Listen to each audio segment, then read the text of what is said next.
Hello អ្នកគ្នាថ្ងៃនេះខ្ញុំមកបង្ហាញអ្នកគ្នាអំពីរបៀបនៃការឆែកទៅលើគុណភាពថ្មរបស់ laptop របស់យើងបាទឬក៏បងដែលគាត់ចង់ទៅទិញ laptop ថ្មីតែគាត់តែដឹងពីរបៀបឆែកថ្មបែបណាអញ្ចឹងមកថ្ងៃនេះខ្ញុំមកបង្ហាញអ្នកគ្នាអំពីរបៀបឆែកជាមួយនឹងបាក់តេរីហើយយើងចង់ដឹងថាវានៅធ្លាក់ប្រមាណភាគរយឬក៏វាធ្លាក់នៅកម្រិតណាអូខេអញ្ចឹងដើម្បីយើងឆែកបានអ្នកគ្នាកុំភ្លេចមើលវីដេអូនេះដល់ចប់ហើយកុំភ្លេចជួយចុច like share ឬក៏ subscribe មួយដើម្បីទទួលបានវីដេអូនិងចំណេះដឹងផ្សេងៗទៀតទាក់ទងជាមួយនឹង technology ថ្មីៗផងដែរអូខេអញ្ចឹងយើងចូលទៅកាន់ laptop របស់យើងទាំងអស់គ្នាបាទអ្នកគ្នាអញ្ចឹងមកដល់ត្រង់ចំណុចនេះដើម្បីយើងធ្វើការឆែកជាមួយនឹងបាក់តេរីពីគុណភាពនៃថ្មរបស់ laptop របស់យើងបាទ laptop របស់យើងនៅសល់ប្រមាណភាគរយកម្រិតណាធ្លាក់នៅសល់កម្រិតណាអញ្ចឹងជាដំបូងអ្នកគ្នាគ្រាន់តែចុចជំនួស Windows បូកជាមួយនឹង SOR ទៅលើ laptop របស់យើងបាទហើយបន្តមកអ្នកគ្នា search ថា CMD បាទចូលមកកាន់ CMD យើងចូលទៅកាន់ជាមួយនឹង power cell តែម្ដងឬក៏បើអ្នកគ្នាអត់ចង់ចេះទេអ្នកគ្នាចូលកន្លែង Windows ហើយអ្នកគ្នា search ថា CMD នៅកន្លែងនេះក៏បានដែរបាទ comment ណាបាទអញ្ចឹងយើងចុច enter ដូចគ្នាបាទចូលទៅកាន់នឹងដូចគ្នាអញ្ចឹងមកដល់ត្រង់ចំណុចនេះអ្នកគ្នាធ្វើការវាថា power ហើយបន្តមកយើងសរសេរនៅកន្លែងមុខ power ហ្នឹងឧស្សាហ៍យើងសរសេរថា CFG បាទអញ្ចឹងសរសេរ power CFG ហើយអ្នកគ្នាធ្វើការដក clear មួយហើយ slash ហើយបន្តមកអ្នកគ្នាវាយពាក្យថា battery report អញ្ចឹងបន្ទាប់ពីយើងបានសរសេរបែបនេះហើយអ្នកគ្នាធ្វើការជំនួសពាក្យថា enter អូខេអ្នកគ្នាអញ្ចឹងមកដល់ត្រង់ចំណុចនេះវានឹងសូបង្ហាញយើងផាតមួយហើយអ្នកគ្នាចូលទៅកាន់ Try C អ្នកគ្នាធ្វើការ slash មួយឲ្យចូលកន្លែងuser ហើយអ្នកគ្នាយក ដែរឬក៏អានេះទៅតាមឈ្មោះនៃ laptop របស់យើងទេហើយបើមិនចឹងទេអ្នកគ្នាលឿនអ្នកគ្នាធ្វើការ copy ផាតហ្នឹងបាទអញ្ចឹងយើង select ទាំងផាតនេះហើយអ្នកគ្នាយកប៉ុណ្ណេះហើយអ្នកគ្នាធ្វើការ control C អូខេបន្ទាប់ពីយើងធ្វើការ copy ហើយអ្នកគ្នាចូលទៅកាន់ជាមួយនឹងអ៊ីនធឺណិតណាមួយក៏បានដែរខ្ញុំប្រើមើល Google Chrome ខ្ញុំចូលទៅកាន់ browser មួយហើយអ្នកគ្នាធ្វើការ paste ជាមួយនឹង URL ដែលយើងបាន copy មុនហ្នឹងហើយអ្នកគ្នាធ្វើការ enter បាទអញ្ចឹងមកដល់ត្រង់ចំណុចនេះវានឹងបង្ហាញអានេះគឺជាឈ្មោះនៃ laptop របស់យើងហើយវាមានជាមួយនឹង detail ជាច្រើនអ្នកគ្នាអាចទៅពិនិត្យមើលបានបាទហើយអ្វីដែលខ្ញុំចង់បង្ហាញអ្នកគ្នាគឺកន្លែងនេះបាទកន្លែងនេះមានន័យថាជាមួយនឹងអានេះថ្មស៊ីនដំបូងមកវាគឺ10000បាទ90មីលីវ៉ាត់ម៉ោងបាទអញ្ចឹងឥឡូវនេះខ្ញុំបានប្រើវានៅសល់ត្រឹមតែ75230ទេបាទអញ្ចឹងមានន័យថាគុណភាពរបស់វាបានធ្លាក់ចំនួនចន្លោះពី5%ទៅ10%ហើយបាទវាអាចចន្លោះហ្នឹងណាអ្នកគ្នាអញ្ចឹងគឺអានេះក្បាលកៅអញ្ចឹងវាធ្លាក់2លេខដែរណាអញ្ចឹងកន្លែងនេះគឺវា detail នៅអ្វីដែលយើងបានធ្លាប់ប្រើប្រាស់បាទឧទាហរណ៍ដូចនេះនៅមកនៅថ្ងៃនៅចំនួនថ្ងៃបាទយើងប្រើសល់ប្រហែលភាគរយវាមានច្រើនណាស់នេះកម្រិតនៃការប្រើប្រាស់របស់យើងកម្រិតណាអញ្ចឹងទៅយ៉ាយស្គរមកក្រោមទៀតបានបាទអានេះខ្ញុំប្រើច្រើនណាស់ខ្ញុំបញ្ចូលវាច្រើនហើយនៅខាងក្រោមទៀតគឺវាមានទៀតណាស់នេះចឹងវាមានច្រើនបាទចំណុច history នេះអ្នកគ្នាក៏អាចឆែកមើលដឹងបាទនេះនៅ2024វាចាប់ផ្ដើមទៅការសាកដំបូងបាទសាកដំបូងប្រើប្រាស់ដំបូងអីចឹងទៅ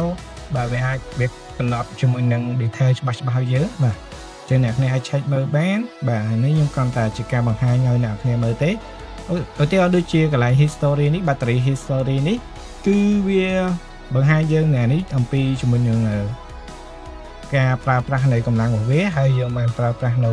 2024បាទវាមានថ្ងៃខែកំណត់ឲ្យយើងដឹងទាំងអស់តែម្ដងបាទអញ្ចឹងវាយើងប្រើកម្លាំងវាអស់ប៉ុណ្ណេះសល់ប៉ុណ្ណេះបាទអានេះចំនួនថ្ងៃដែលយើងបានប្រើប្រាស់វាហើយយើងបានបញ្ចូលវាឧទាហរណ៍ដូចយើងនៅសល់យើងបញ្ចូលយើងប្រើសល់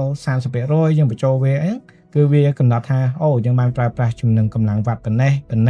បាទគឺកន្លែងហ្នឹងហើយជាការ recommend របស់ខ្ញុំបើសិនអ្នកគ្នាប្រើប្រាស់ laptop អ្នកគ្នា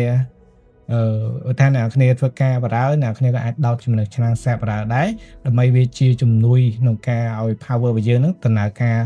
លឿនហើយខ្លាំងបាទម៉ាស៊ីនរបស់យើងមានជាមួយនឹងប្រភេទភ្លើងចូលគ្រប់គ្រាន់ដែលធ្វើឲ្យម៉ាស៊ីនយើងគឺដំណើរការលឿន